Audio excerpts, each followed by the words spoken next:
Sreejith S Kumar, ഗ്രിറ്റോ Vincent എന്നിങ്ങനെ രണ്ട് പേര് ഡയറക്റ്റ് ചെയ്ത ഒരു മൂവിയാണ് ഈ ഒരു ശേഷിപ്പ് എന്ന് പറയുന്ന സൺ ആൻഡ് നെക്സ്റ്റിൽ ഇപ്പോൾ സ്ട്രീമിംഗ് അവൈലബിൾ ആയിട്ടുള്ള ഈ ഒരു മൂവി.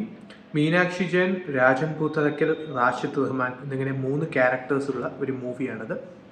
സോ ഒരു മൂവി പറയുന്ന സ്റ്റോറി ഒരു മീനാക്ഷി ജയൻ്റെ ക്യാരക്ടറിനുള്ള ഒരു ട്രോമയും അതുപോലെ തന്നെ ഒരു കൂട്ടുകാരൻ്റെ ഹില്ലി ഹോം ഏരിയയിൽ താമസിച്ച് അവിടെ എഴുതുന്ന അദ്ദേഹം ഒരു റൈറ്ററാണ്. സോ ആ ഒരു റൈറ്റർ എഴുതുകയാണ്. സോ ആ ഒരു റൈറ്ററിൻ്റെ ലൈഫിലോട്ടാണ് ഈ ഒരു മീനാക്ഷി ജയൻ്റെ ക്യാരക്ടറായിട്ടുള്ള അഞ്ജു കടന്നു വരുന്നത്. ഈ റൈറ്ററിൻ്റെ പേര് പവി എന്നാണ്. സോ ഇങ്ങനെ 3 ക്യാരക്ടേഴ്സ് ഉള്ള ഒരു മൂവിയാണ്. ട്രോമയെക്കുറിച്ചും ലോൺലിനെസ്സിനെ കുറിച്ചും ഒക്കെ പറയുന്ന ഒരു മൂവി.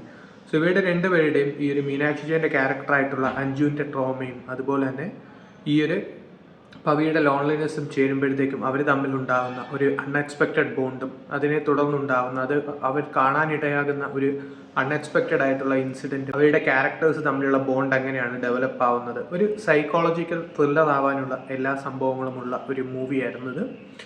സോ ഈ ഒരു മൂവിയിൽ മീനാക്ഷി ജയൻ്റെ ഒരു സ്ട്രോങ് പെർഫോമൻസ് ഉണ്ട്. അത് സിനിമയുടെ ഒരു ഹൈലൈറ്റ് ആണ്. കാരണം അത്യാവശ്യം നല്ലൊരു ക്യാരക്ടറാണ്. ആ ഒരു ട്രോമയും സംഭവങ്ങളൊക്കെ ആ ഒരു പെർഫോമൻസിൽ കൂടി, ആ ഒരു സൈക്കോളജിക്കൽ കോംപ്ലക്സിറ്റി ഒക്കെ ആ ഒരു പെർഫോമൻസിൽ കൂടി കൊണ്ടുവന്നത് അത്യാവശ്യം നല്ല രീതിയിൽ വർക്കൗട്ട് ആയിട്ടുണ്ടായിരുന്നു. സോ അതിൻ്റെ കൂടെ തന്നെ അതിൻ്റെ ഒരു കോമ്പീറ്റൻറ്റ് പെർഫോമൻസ് ആയിരുന്നു പവി എന്ന് പറയുന്ന ക്യാരക്ടർ. ഇത് രാജൻ പൂത്തറയ്ക്കലും റാഷിദ് റഹ്മാൻ്റെ ഒക്കെ തന്നെ.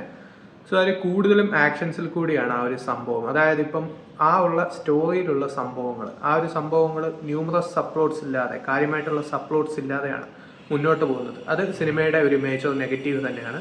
കാരണം എന്താണെന്ന് വെച്ചാൽ നമുക്ക് സിനിമ കാണുമ്പോഴത്തേക്കും 1 മണിക്കൂർ 24 മിനിറ്റ് മാത്രമുള്ള സിനിമയാണെങ്കിലും നമുക്ക് അതിൽ കൂടുതൽ ആ ഒരു ഇഴച്ചിൽ അല്ലെങ്കിൽ ആ ഒരു ലാഗ് ചിലയിടങ്ങളിൽ അനുഭവപ്പെടും. നല്ല പെർഫോമൻസസ് ഉണ്ടെങ്കിലും നറേഷനിലുള്ള പ്രശ്നങ്ങളാണ് ഈ ഒരു സിനിമയെ ബാധിച്ചിരിക്കുന്നത്. കാരണം ഇങ്ങനെയുള്ള മൂവീസ് പറയേണ്ട ഒരു രീതിയുണ്ട്. സോ ആ ഒരു രീതിയിൽ തന്നെയാണ് പറയുന്നതെങ്കിലും പക്ഷേ ആ ഒരു ന്യൂമറസ് ആയിട്ടുള്ള സപ്ലോട്ട്സും കാര്യങ്ങളും ഒരു സൈക്കോളജിക്കൽ ത്രില്ലർ രീതിയിൽ പോകാനുള്ള സംഭവം ഉണ്ടായിട്ടും വർക്കൗട്ട് ആവാതെ പോയതാണ് ഈ ഒരു മൂവിയുടെ പ്രധാന പ്രശ്നം. സിനിമയുടെ പേര് ശേഷിപ്പ് ഇപ്പോൾ സൺ ആൻഡ് നെക്സ്റ്റിൽ അവൈലബിൾ ആണ്.